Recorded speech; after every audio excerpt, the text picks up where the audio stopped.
Olá, estamos começando mais um episódio do Que Passa, o programa de divulgação científica da Unila. E hoje eu estou aqui com o Jackson e com a professora Alessandra Pavelec e vamos conversar sobre diagnóstico genético pré-natal. Boa tarde, professora. Se apresenta para a gente, por favor. Boa tarde. Então, eu sou a Alessandra Pavelec, médica geneticista. Eu possuo a residência pela Universidade Federal de Ciências da Saúde de Porto Alegre, onde eu fiz também mestrado em patologia. E eu sou professora de medicina do curso de medicina da Unila, né, desde 2016. E dentre as disciplinas que eu dou aula, né, abordo temáticas relacionadas com a genética médica para que os alunos consigam depois futuramente, como médicos, conseguir identificar e tratar questões relacionadas também com a genética. Professora, para começar a nossa conversa, né? É, por que fazer um diagnóstico genético pré-natal? Então, a gente tem várias necessidades, né, ou várias utilidades para se fazer esse tipo de diagnóstico, né? O diagnóstico genético pré-natal, ele consiste em vários exames que podem ser oferecidos para casais que têm algum risco, né, em função da idade materna, em função de terem algum já diagnóstico na família de alguma doença genética, em função de terem tido algum filho com alguma doença genética, né, ou muitos abortos, né, no casal, ou às vezes na família. Então, em função dessa necessidade do casal investigar mais, né, para que eles consigam ter uma gestação que seja bem-sucedida, né, muitas vezes se indica esse tipo de procedimento. Mas são vários os tipos de testes diferentes que podem ser realizados. E quais são esses métodos que podem ser feitos para conseguir o diagnóstico? Olha, existem vários, né? Então, um deles consiste na realização de uma triagem do sangue materno, né? Então, através da coleta do sangue da mãe, né, se analisa alguns marcadores biológicos para avaliar se ela está em risco de, por exemplo, estar gestando um bebê que tenha um defeito de tubo neural, né, que é aquele que se manifesta através da anencefalia ou de um defeito na região da coluna vertebral, com exposição do tecido neurológico. Também é utilizado para a detecção de algumas cromossomopatias, né, como a síndrome de Down e outras doenças. Além desse, existem outros, né, que a gente chama também de invasivos, e que daí cada um tem a sua indicação, né?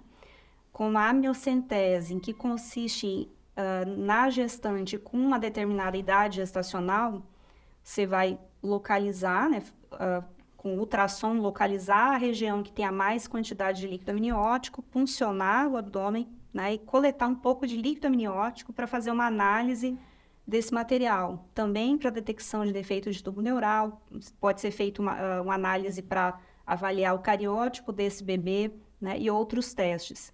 Outro tipo de teste também considerado invasivo é a biópsia de velocidades coriônicas, né, que consiste também localizando através de um ultrassom. Você localiza, né, através de uma agulha, né, com uma agulha, localiza uma porção que corresponde à placenta, também para fazer uma análise de células e obtenção do cariótipo para avaliar se esse feto, por acaso, é portador de alguma doença cromossômica.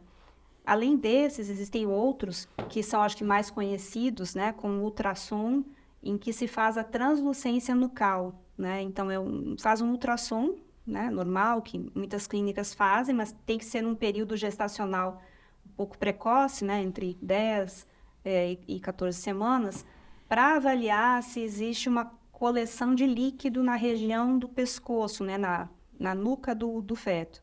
Essa alteração, se houver um aumento na quantidade de líquido, ele indica que o bebê pode ser portador de uma cardiopatia, né, ou de uma doença cromossômica, e isso indica que ele mais adiante vai ter que fazer novos exames para investigar.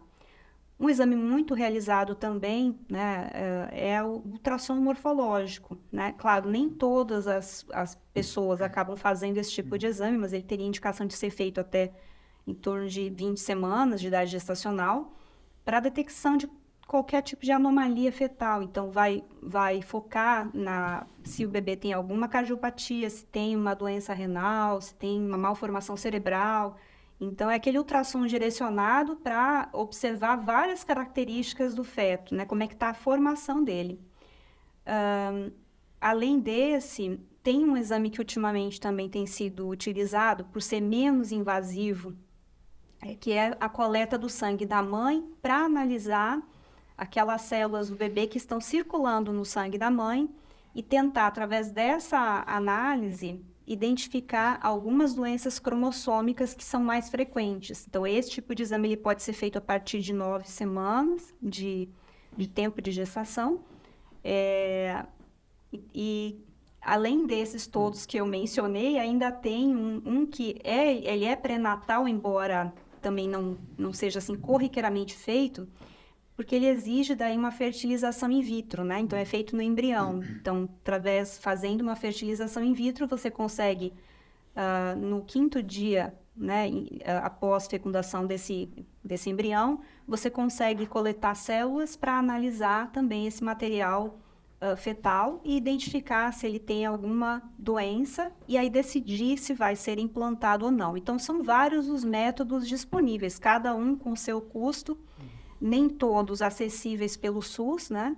E por isso, muitas vezes, não tão divulgados ou não sendo amplamente realizados por todas as pessoas. Mas a pessoa precisa fazer, né, seria certo fazer todos esses exames ou é o médico que seleciona qual precisa, qual que não precisa? Existem indicações, então, para fazer esses exames, como, por exemplo, uma mãe que tem uma idade materna avançada. Então, veja bem, para uma mulher ter 35 anos ou mais, já é considerado uma idade avançada, né, para engravidar, porque aumenta a chance de doenças cromossômicas relacionadas com a não disjunção. Então, já é uma indicação, né? Outras situações, quando já existe na família alguma situação de doença genética, né? Ou aquele casal teve um filho com doença genética, independente da idade da mãe, já é uma indicação, então, formal para fazer. Por exemplo, um casal que teve um filho com síndrome de Down ou com alguma outra condição genética, né? E que gostaria de saber se já está gestando um outro bebê com a mesma anomalia ou quer se programar para a possibilidade de engravidar novamente, né? Então, depende de várias indicações. E uma interessante para a gente comentar é que, assim, em alguns grupos populacionais de pessoas que, às vezes, populações que são mais isoladas, em que existe muito casamento, né, entre pessoas da mesma família, predominam algumas doenças genéticas e são doenças que muitas vezes elas não têm cura, não têm, né, um tratamento e que inevitavelmente as crianças que nascem elas acabam falecendo sem ter ainda hoje, né, uma condição de cura. Então, nesses casos, pode ser indicado fazer, inclusive, um teste de portadores para avaliar se esse casal ele é portador de algumas doenças, genes para algumas doenças recessivas que permitiriam o nascimento de crianças com essas características. Professora, um casal que, por exemplo, já teve um filho com uma doença genética, né? Por exemplo, autismo, né? Que é uma alteração genética. Com esses exames, ele consegue saber se o próximo filho pode ou não vir a desenvolver essa doença? Hoje em dia, ela é uma causa muito procurada, né, pelos casais que têm filhos com autismo. Isso depende, então, se a gente consegue identificar nessa criança com autismo, se tem um fator genético e qual é esse fator. Se a gente consegue identificar, porque nem sempre, né, a gente sabe que existem muitas causas e não se conseguiu descobrir, né, todos os genes relacionados com o autismo, apesar de já se saber que existe um papel genético. Mas como ele é considerado uma doença multifatorial, em que pode ter, né, um componente genético, ambiental, nem sempre se consegue estabelecer a causa. Então, não são exames únicos, né? Muitas vezes a família que está tentando engravidar, ela busca esse tipo de atendimento, e aí é necessário começar a investigar aquela criança para se saber se ela tem realmente uma condição genética por trás, né? E dentre as possíveis doenças, né, quando a gente consegue identificar algum gene mutado, né? Ou se pode ter vindo do pai ou da mãe. A partir disso, é possível a gente tentar identificar se uma próxima gestação, estabelecer um risco realmente para se uma próxima gestação tem risco e qual é esse percentual de risco. Mas nem sempre isso é possível, né? Só quando a gente consegue identificar nessa criança que esse casal tem, essa criança com autismo ou com alguma outra condição, qual é realmente a causa subjacente daquela doença. Então, essa situação do autismo também seria a mesma se tivesse uma outra deficiência. Também. Então, quando um casal tem um filho com alguma deficiência, é muito comum eles procurarem, né? Ou eles decidem, assim, não quero ter mais filhos, né? Alguns manifestam esse desejo de não ter mais filhos, ou eles começam a investigar, né? Começam a procurar informações para decidirem por uma próxima gravidez. E aí é interessante, sim, investigar essa criança que tem a deficiência, descobrir qual é a causa genética e, se for identificada uma alteração, porque assim, as alterações genéticas, elas podem tem um padrão ali autossômico dominante, autossômico recessivo, por exemplo, né? E numa condição, por exemplo, autossômico recessiva, essa que a criança tenha, por exemplo, ela teria que ter vindo dos pais, né, e os dois serem portadores de genes recessivos para que se manifeste essa condição. Então, a chance, nesse caso, quando a gente descobre qual é a doença, e se é recessivo, autossômico recessivo, a gente consegue estimar em 25% de ter, né, a cada gestação, de ter filhos com a mesma condição. Se a condição da criança é autossômico dominante, então ela pode ter desenvolvido nela aquela mutação, ou ela pode ter herdado de um dos pais, né, alguma condição que predisponha àquela doença. Então, se ela herdou de um dos pais e é autossômico dominante, cada gestação eles têm uma chance de 50% de desenvolver. E quando não se descobre a causa, fica mais difícil de estimar, então, realmente, qual é esse risco. Um casal de primos, ele tem risco de ter filhos com alguma condição genética, né? E eu queria saber o que fazer para evitar esse risco, né? Não ter filhos, fazer um diagnóstico, um acompanhamento. Qual que é o melhor caminho nessa situação? Então, assim, a gente sempre orienta, né, que pessoas que estejam em busca de informação, né, antes de ter filhos, né, que elas passem pelo aconselhamento genético. E no aconselhamento, a gente, ao contrário do que o nome parece, né, a gente não vai dar um conselho, a gente vai fazer toda uma análise para passar orientações para essa pessoa, para que ela tome a decisão de forma mais lúcida, né, da forma mais informada possível.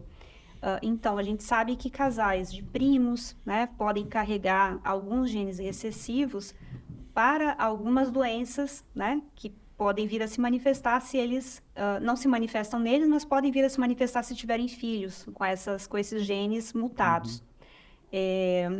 Outros casais, às vezes, né, se encontram sem, né, não sendo da mesma comunidade, isolada, mas é possível, às vezes, acontecer de você encontrar uma outra parceira e que os dois tenham a mesma mutação. Então, para tentar identificar isso, o que é importante fazer? Fazer todo um levantamento da história familiar para avaliar se na família existe alguma história de doença genética, que já se saiba.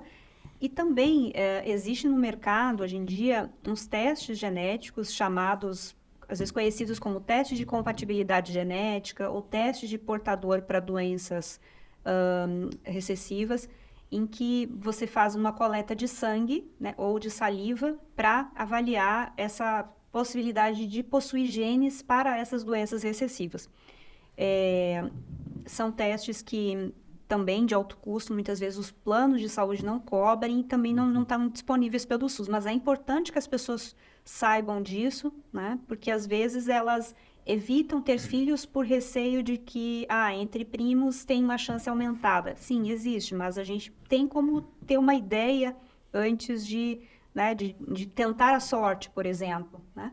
E uma outra possibilidade, se a pessoa consegue fazer esse tipo de exame, né? Ou ela já sabe que na família tem, né? E faz ali o teste dessa mutação específica que ela já encontrou na família. Então, tem uma doença que acontece na família em função dessa mutação que foi descoberta. o que é possível fazer? Muitas vezes se orienta que o casal opte pela fertilização in vitro, né? Porque ele teria a possibilidade de gerar embriões através de uma técnica assistida e que faça daí o diagnóstico pré-natal, né? Através da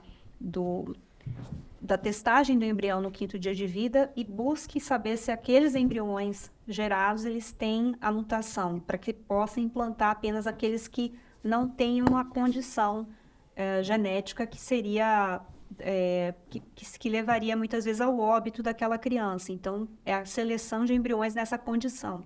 Então, ali no caso, se eu tiver o diagnóstico, sei lá, apontando, sei lá, 50%, eu não tenho o que fazer, ou vai ser aquilo mesmo. Vai ser meio que na sorte.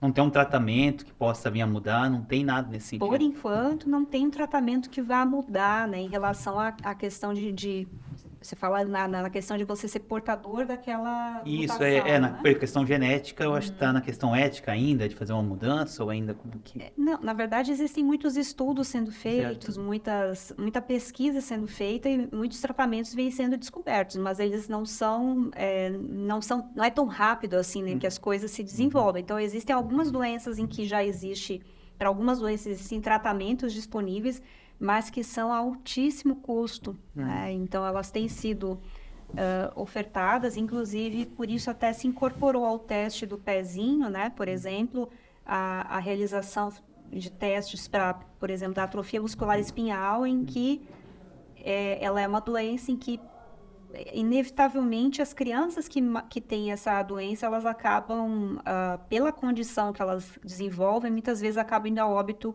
muito cedo, dependendo do tipo que elas são acometidas.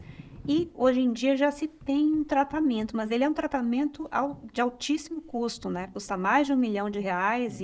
Então, claro que tem que avaliar, assim, em relação a custos de tratamento, né? Às vezes é muito mais caro para o governo manter a criança na UTI, sabendo que aquela doença ela vai levar a que a pessoa fique, né, internada em UTI por longos anos, né? E pensar, então, em relação a oferecer o tratamento, é melhor, fora que ela pode ter uma expectativa de vida muito melhor. Mas os tratamentos não evoluem de forma tão rápida assim, então não existe ainda tratamento para todas as doenças. Por isso que o que é possível hoje em dia oferecer, né, ao invés de você tomar a decisão, né, de ter filhos com uma condição que ela pode evoluir para o óbito, ou tentar gerar embriões e selecionar aqueles sem aquela doença, né? Então, isso é o que existe no momento. Espera-se que no futuro isso possa evoluir a ponto de a gente conseguir, muitas vezes, selecionar de uma outra forma, né? Professor, eu fiquei com uma dúvida, e eu não sei se for uma dúvida muito irrelevante assim, mas assim, a gente tem avançado bastante na manipulação genética. Aí a minha pergunta é, existe algum tipo de reposição de gene recessivo? Algum tratamento de alguma doença genética que, por exemplo, veio com gene recessivo, falta o gene X, a gente repõe esse gene no feto. Isso não existe. Não, É ficção. ainda não existe, né? Existem vários estudos no sentido de tentar, de uma outra forma, proporcionar tratamentos para que... mas, assim, não necessariamente dessa forma, né? Então, existem tratamentos, por exemplo, com uma reposição... Digamos que o gene que a pessoa tem mutado, ele leva à produção insuficiente de uma enzima. Então, muitas vezes, o tratamento ele é no sentido de repor aquela enzima. Então, é um tratamento de reposição enzimática, que funciona meio que ao modo de uma hemodiálise, digamos assim. A pessoa tem que ir até um centro de referência para ficar recebendo aquela enzima. Existem alguns casos em que se faz terapia gênica, né? Mas não é possível ainda tratar todos os tipos de doença. Então, existem muitos estudos, né, a respeito e, enfim, ainda não existe. Eu queria voltar um pouquinho naquela fala anterior da senhora, que a senhora falou que tem alguns exames do mercado que podem fazer, e a gente tem visto bastante, né, principalmente na internet, a gente vê anúncio daqueles testes genéticos de origem, e que tem uns que que dizem se você tem predisposição genética a uma ou outra doença. É recomendado fazer esses testes sem a orientação de um profissional? Não é. Esse tipo de teste a gente não recomenda fazer porque eles podem acabar revelando ali que a pessoa tem uma predisposição a uma determinada doença que não tem a cura, né? E é difícil lidar com isso. Então, o recomendável é fazer testes com o auxílio de um profissional médico que tenha experiência no assunto, né? E que possa receber tanto a orientação antes do teste como depois do teste. Então, por mais que existam esses testes que são aqueles direto ao consumidor, em que ele pode fazer e já ter o seu resultado, não é recomendável. Fora que, assim, muitas vezes nesses testes também são feitos testes para saber se a pessoa ela poderá ter diabetes, se ela poderá ter hipertensão, algumas doenças que a gente sabe que são multifatoriais. Por mais que existam os genes de predisposição para a doença, existe toda uma influência ambiental, então que depende da forma como a pessoa se comporta para vir a desenvolver ou não. Então, não é recomendável fazer esse tipo de teste sem ter uma orientação antes. Professora, e um casal que está várias vezes tentando engravidar e está sempre abortando, sempre está dando errado, é aconselhado fazer também esse tipo de investigação? Sim, então essa é um outro tipo de orientação, né? Pessoas que estão tentando engravidar e tem vários abortos, né? Às vezes pode ter uma condição genética aí. Então, é importante que o casal procure médico que faça investigação, né? Um médico especialista em fertilidade. Então, muitas vezes vai ser o ginecologista ou o urologista que vai investigar tanto a mulher como o homem, porque o problema ali é do casal, né? Não só de um indivíduo ou do outro, né? Como muitas vezes as pessoas acham que é sempre a mulher a culpada, né? Pelo problema de não conseguir engravidar. E não é, tem que avaliar a causa dos dois. E pode acontecer de um deles ser portador de uma alteração cromossômica balanceada, que não está se expressando na pessoa fisicamente, mas que pode levar à formação de gametas, né? Ou de óvulos, ou de espermatozoides, que não contém uma quantidade adequada de cromossomos e que isso vai acabar levando aos abortos. Então, é necessário fazer uma investigação genética também, certo? E nesse processo de investigação, dependendo do que for encontrado, poderá ser recomendado também a fertilização. E aí sim, depois de descoberta a causa desses abortos, pode ser recomendado ou sugerida a fertilização para que se faça daí um diagnóstico mais preciso daí nesses embriões. Professora, a senhora falou, né, que casais que não são da mesma linhagem, podem ter o mesmo gene recessivo, né, ou ter alguma alteração genética. O ideal, então, se as pessoas estão planejando, a gente sabe que não é a realidade de todo mundo, mas assim, as pessoas que estão planejando ter filhos, né, que fazem esse planejamento, o ideal seria que todos fizessem aquele teste de compatibilidade genética? Digamos que seria um ideal, né, mas não é possível. Mas o que se recomenda, geralmente, né, para pessoas que estão querendo engravidar e se elas estão se planejando para isso, né, que pelo menos passem por uma avaliação médica, que avaliem a história familiar, se existe alguma doença genética, porque às vezes a pessoa desconhece, né, a existência dessas doenças. Então, que ela procure saber mais a respeito de quais doenças que existem na família, saber se existem, por exemplo, óbitos de crianças com menos de 1 ano por algum fator desconhecido, né? Pode indicar uma doença genética. Crianças que nasceram na família, se existem crianças que nasceram com alguma malformação. Enfim, tentar levantar todo o histórico familiar, né? Isso pode ser feito, então, em consultas médicas. A recomendação, então, de ter o peso estável, porque a gente sabe que o peso ele interfere na gravidez. Algumas doenças podem, então, atuar como teratogênicas, né? Por exemplo, a mãe que tem diabetes, já sabe que tem diabetes e ela engravida, o fato dela ter diabetes é teratogênico, ou seja, ele pode levar o feto a ter malformações. Né? Então, por isso que sempre tem que manter bem controlada a doença. Então, mãe que tem convulsões, né? Que usa um medicamento é chamado anticonvulsivante, né? Que existem vários tipos.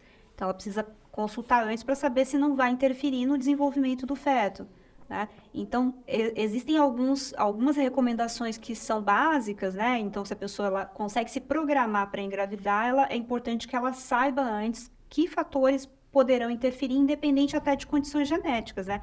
Poderá ser um fator da própria saúde dela que pode acabar interferindo numa gestação. Mas, digamos que se no futuro todos pudessem fazer, quem sabe, né, fazer testes para identificar, porque a gente sabe que é um percentual menor. A gente sabe que entre primos é mais comum acontecer o compartilhamento de genes, né, e genes recessivos para alguma doença. Então, isso pode, no futuro, se houver essa possibilidade de mais pessoas fazerem, seria uma forma de antecipar a ocorrência dessas doenças, né? Só uma dúvida, vamos dizer que todos os casais façam esse tipo de exame. Existem casais que vão apresentar que não tem nenhuma chance de ter algum tipo de doença ou sempre vai ter algum risco? É difícil falar em sempre ou nunca, né? Mas é possível que façam os testes e não apareçam. Nada. Até porque, assim, a gente sabe de histórias de casais de primos, por exemplo, que têm filhos saudáveis, né? Ou seja, ou porque eles não tinham esse compartilhamento de genes recessivos, ou porque, de fato, a cada gestação eles, né, deram alguma sorte de não ter essas crianças com problemas, né? Mas, então, pode ser que façam exames e não apareça nenhuma doença, nenhum gene recessivo para doenças, né?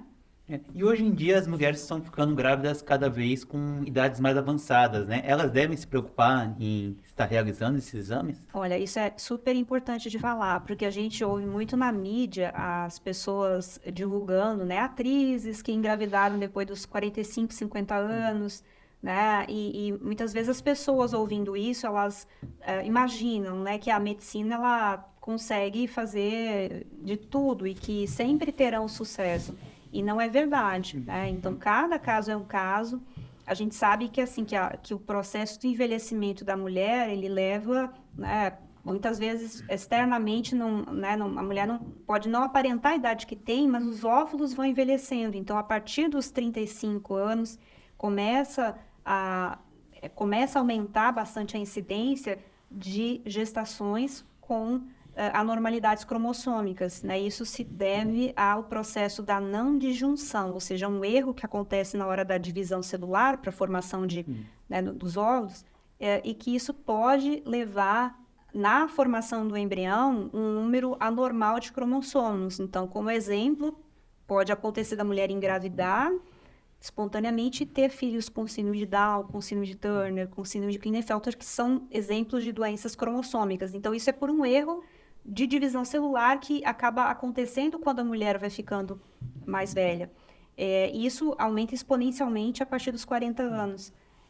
Além desse risco, né, de ter filhos com doença genética por essa causa, existe o processo natural da idade, né, em que você vai ter menos quantidade de óvulos.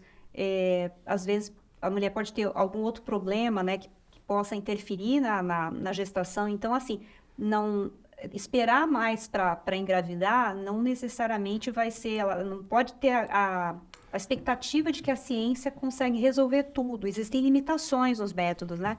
Muitas vezes existem casos bem-sucedidos, mas as pessoas não sabem quantos casos de pessoas tentam fertilizações ou tentam, né, engravidar por métodos, né, por fertilização assistida e são gastos grandes de dinheiro e não necessariamente essas gestações vão ser, né, vão chegar a termo. Muitas vezes elas conseguem gerar embriões, né, nesse processo de fertilização, mas às vezes a quantidade de óvulos que ela tem já não é muito grande, né, ou os embriões gerados não conseguem se desenvolver, né, a quantidade de embriões gerados não é muito grande, então são implantados 1 ou 2 e acaba abortando espontaneamente. Então, isso são várias situações que acontecem, né? Então, é importante que as mulheres tenham essa consciência disso, né? E saibam que, olha, quem sabe, se já é uma ideia, né, da mulher, ela quer investir na profissão, ela quer engravidar mais tarde por várias situações, é importante ela pensar assim, de repente, num congelamento de óvulos, né? Isso, até em algumas situações de por algumas doenças, né, que a mulher às vezes tem que se submeter, ela vai fazer uma quimioterapia e que pode afetar, então, os seus óvulos. É orientado, então, já que ela faça o congelamento antes. Então, existe um ideal de idade, né? Se a gente pudesse falar para as pessoas assim, olha, até os 30 anos seria o ideal fazer o congelamento para evitar que esse processo de envelhecimento dos óvulos aconteça, né? E que depois prejudique daí a formação, a geração de embriões saudáveis. Mas, assim, tudo isso tem custo, né? Tem o custo do congelamento, de manter congelado. E no caso do homem mais velho, o espermatozoide acaba também tendo algum problema genético? O homem também passa por esse problema, mas é um pouco mais tarde, né? Então, geralmente, depois dos 55 anos é que a tendência é de haver mutações também que podem predispor a algumas doenças. Então, tem algumas situações como, por exemplo, o nanismo, relacionado a mutações que podem acontecer no homem também. Então, é importante que os dois fiquem atentos. Mas, claro, a mulher chama mais atenção porque é muito cedo, né? Sim. Então, é muito cedo né, hoje em dia a mulher entrando, né, estudando até um pouco mais de idade, né? Acaba entrando no mercado de trabalho um pouco mais tarde e isso, a gravidez acaba ficando para depois. Então, se esse é um desejo da mulher, né? Às vezes ela não tem o parceiro ainda. Então, pode ser necessário lembrar de, olha, faça um congelamento dos óvulos, né? Pense nisso, porque às vezes se deixar um pouco para depois pode ser mais difícil, né? E não necessariamente, às vezes a pessoa gasta bastante, mas não vai ter sucesso mesmo assim no procedimento. Então, isso é importante falar. E sempre é importante lembrar, apesar de nem sempre estar sendo feito, né? É que se fizer a fertilização, é importante testar daí esses embriões, né? Porque não existe a garantia de que, porque ela fez a fertilização, vai implantar e vai estar saudável. Então, não necessariamente, não é só pelo aspecto visual do embrião gerado em laboratório que ele vai estar saudável. Então, tem que testar para ver se ele não tem nenhuma anormalidade cromossômica que possa fazer, ou, porque assim, às vezes acontece de ele ter uma normalidade cromossômica, ele é implantado e por esse motivo ele é abortado. Mas às vezes não, às vezes ele se desenvolve e nasce uma criança com alguma anomalia cromossômica que é compatível com a vida, né? Então isso também pode acontecer, por isso que é importante testar. Eu queria aproveitar essa fala da senhora, né? Que a senhora falou bastante sobre o congelamento dos óvulos e a fertilização in vitro. Ela possui benefícios, mas também tem problemas, né? Quais são os principais benefícios e os principais problemas da fertilização in vitro, professora?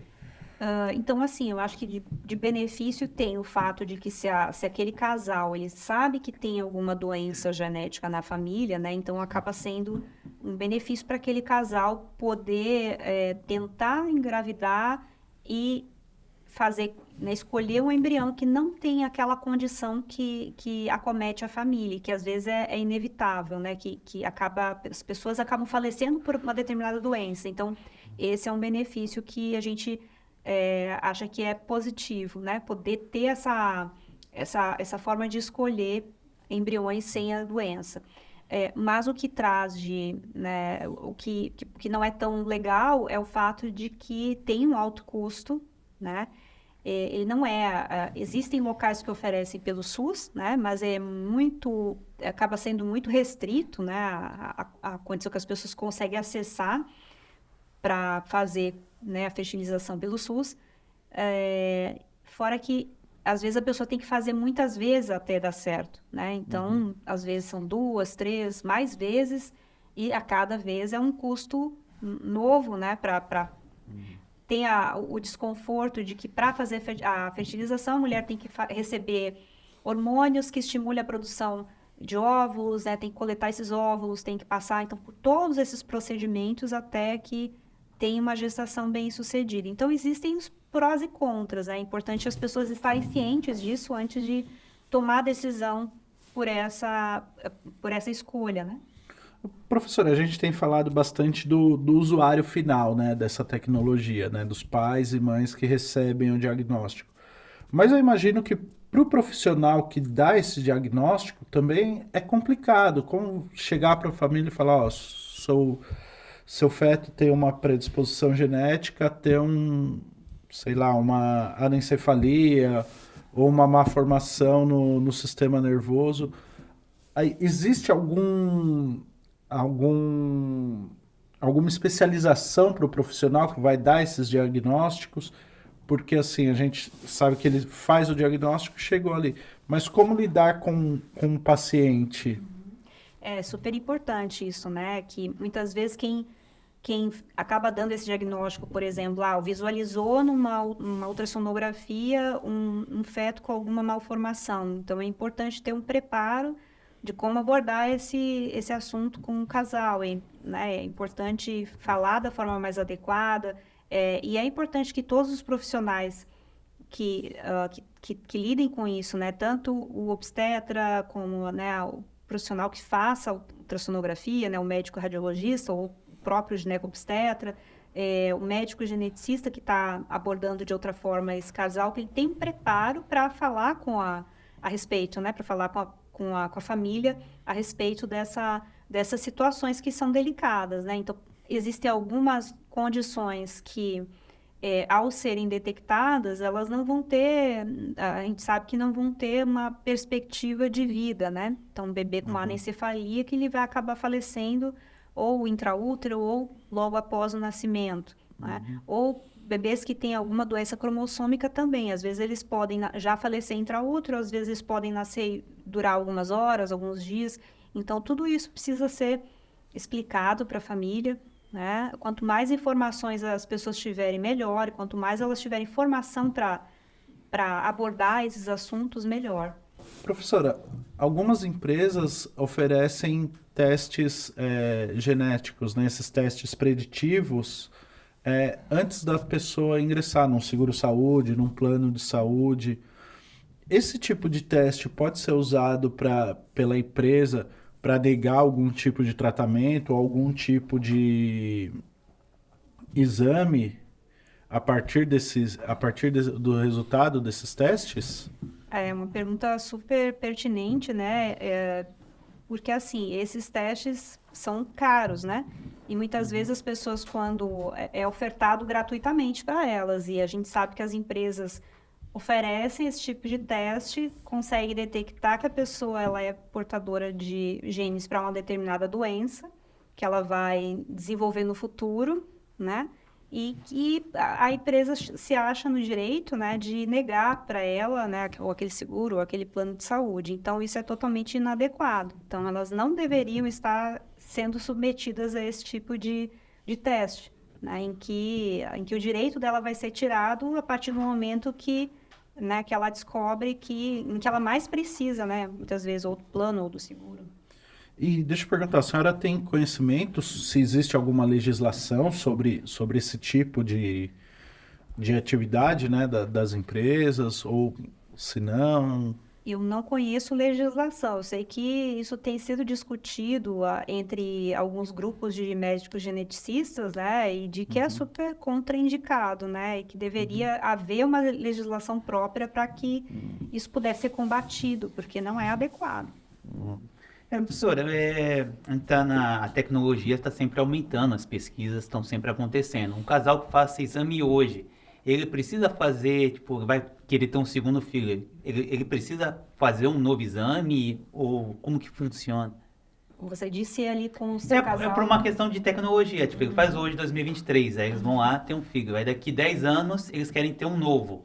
Eles devem procurar de novo um médico ou eles devem confiar naquele exame lá de 2023? Depende, então, depende do quanto que evolui, né, a tecnologia. Se a gente esperar assim, que passaram-se tantos anos, seria interessante pelo menos passar por uma consulta para avaliar esse exame, né, o que foi feito nesse exame, para avaliar se precisa repetir o exame mais adiante, né, e até entender que tipo de exame foi feito, porque às vezes a pessoa fica com aquela confusão em relação eu já fiz um exame para investigar, mas ela não sabe muitas vezes quais eram os genes, né, que estavam contidos naquele exame que ela fez para investigar. Então, às vezes, são exames diferentes. Então, nesse sentido, vale pelo menos passar por uma consulta, levar o exame para tentar identificar o que foi feito, né, e se é necessário fazer algum novo tipo de exame.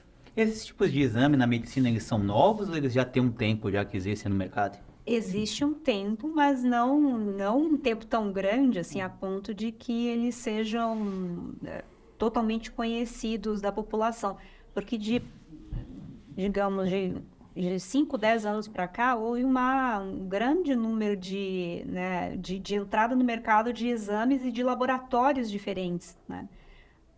Tanto que às vezes a gente conhece exames um pouco mais antigos que eram ofertados ou que eram indicados, né? E que às vezes a gente não consegue a gente solicita, mas não consegue encontrar onde se faça aquele tipo de exame, porque outros vieram, né? Talvez outros mais lucrativos, né, para as empresas, laboratórios que fazem, acabaram, né, substituindo aqueles que eram mais conhecidos, né? Então, mas existem muitos exames sendo utilizados hoje em dia. Então, acho que é interessante as pessoas terem cada vez mais informação para saber o que elas estão fazendo, né? O que é possível que seja ofertado a elas para que elas tomem as decisões de forma mais consciente. A professora falou 5, 10 anos, então é bem recente mesmo, né? Pensei que fosse mais antigo, lá dos anos 80, 90. Então. Não. É bem recente mesmo. Isso. Professora, queria agradecer a presença da senhora no Que Passa. Foi uma conversa esclarecedora e mais uma vez eu fui enganado pela mídia, né? Achando que dava para manipular o gene igual no filme lá dos dinossauros. Mas obrigado pela presença. Espero que a senhora volte mais vezes para falar com a gente. Eu que agradeço a participação. Espero ter ajudado as pessoas a entenderem um pouco mais, né, sobre o que existe hoje em dia, né, e o que nos espera no futuro. E você que está assistindo o Que Passa, obrigado pela sua companhia. Não se esqueça de ativar o sininho das notificações, deixar o seu like no vídeo e se inscrever no canal. E se ficou com alguma dúvida, aqui embaixo na descrição do vídeo a gente tem links para artigos e matérias sobre o assunto. E pode deixar o seu comentário também que a gente responde assim que possível. Obrigado e até semana que vem.